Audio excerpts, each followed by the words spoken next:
For this video, I'm just going to briefly be explaining what mail forwarding is. So when we're talking about mail forwarding, what we're talking about is you being able to get your mail once you've already moved to the Philippines. This is not always going to be easy because a lot of businesses that you are dealing with in your home country, they're not willing to send mail internationally. So how do you get your mail? The first and most obvious thing, the best option is find a family member or close friend, somebody that you trust, that you can go and change your address to their address. You're just going to be using their address as your mailing address from this point forward. Go to your banks, any companies you are going to be receiving any kind of important mail, and have your address formally changed over to that contact's address. So that way, once you move overseas, all of your mail is still going to be going to that person. One reason why you want to do this is because, let's just say, for example, you make an agreement with your bank where if there's any mail that you need to have mailed, they'll mail it to you internationally. But they're going to mail it FedEx, and whatever the amount that's required to send it, they're going to pull that out of your account.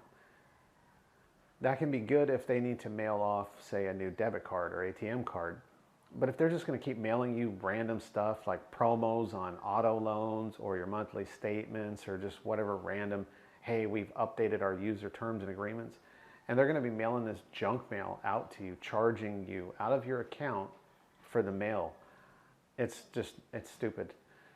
It's not worth it. It's junk mail. On the other hand, if you have a friend or family member that's getting your mail, they can get your mail, they open your mail, they look at it, and they see, is this something important or is it not important? They'll message you, either email, phone calls, messenger, whatever. They'll say, hey, I got a letter from your bank. It's just your banking statement. What do you want to do? You can have them scan it and then email you a copy of the documents. Or if it's something important like, hey, I just got your new ATM card, I need to send it off to you. All right, so now you're able to have somebody get that card securely and be able to send it off to you.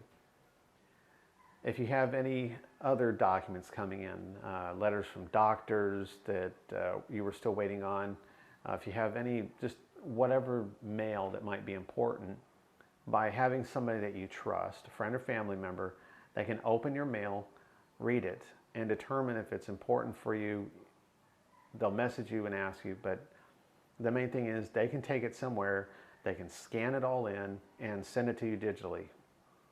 That way you're able to get all of your documents with almost no delay.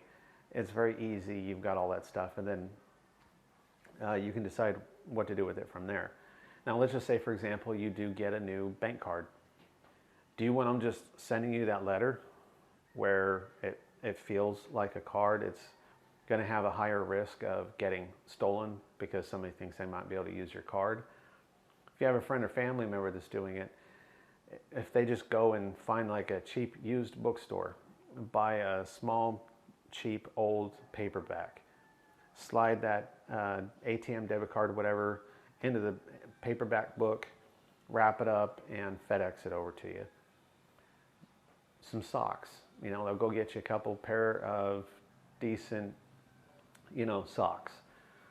Stick that card in the socks and then put those socks into a small package, FedEx, whatever, over to where you're at in the Philippines. Things like that, they're very small, lightweight packages. To send them by air, by like FedEx or something very cheap, but it's a way that you're going to be able to get your card with minimal risk of somebody stealing it. Somebody is in that, I'm going to open somebody's mail and steal it while it's in transit. If they feel in there and it's just a couple socks, they're not going to mess with it. If it's just some old ass paperback or something, they're not going to mess with it. It's just less risk of it being stolen, and it's a lot easier to get it to you. You do have those different options.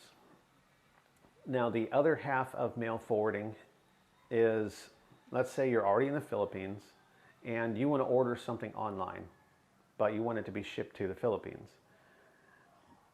You go into like Amazon. Most of these places will not ship to the Philippines. or if they do, it's going to be an incredibly expensive price. Same thing with eBay or any other online shopping options. There are certain companies that do mail forwarding services like this, where essentially the address that you're using to order these goods, it's going to be delivered to a warehouse with your name on it. This warehouse will then take any of these packages that are arriving there, and they'll inform you every time a package arrives. You can tell them, okay, that one item, I want you to ship it over to where I'm at in the Philippines. They'll take it, they'll make sure it's packaged up securely, and they'll ship it overseas to you. You can also tell them, okay, that's just one little item, but I ordered 4 items. What they'll do is they will consolidate all these different items, and then when it's all together, they'll pack it into a bigger box, ship it to you overseas here in the Philippines. And they're going to be a little bit cheaper, it's going to be more secure. That is one of those options you do have, because there are going to be certain items, once you move here, you might still want to be able to buy certain items from your home country. It's not really easy to get it sometimes. This is one of those options. I don't know how available these services are to other countries, but I know in the United States we have a lot of these companies. I'll put a couple links in there, so even if you're not from the US, at least you can look at the company names or to get a better idea of what those services are, how they work. That way you can do searches for similar companies that are in your home country. But that is the other part of mail forwarding. It's once you're already here and it's not your general mail, it's, you know, packages type stuff. How would you get that stuff over here? That pretty much will cover this video. Thanks.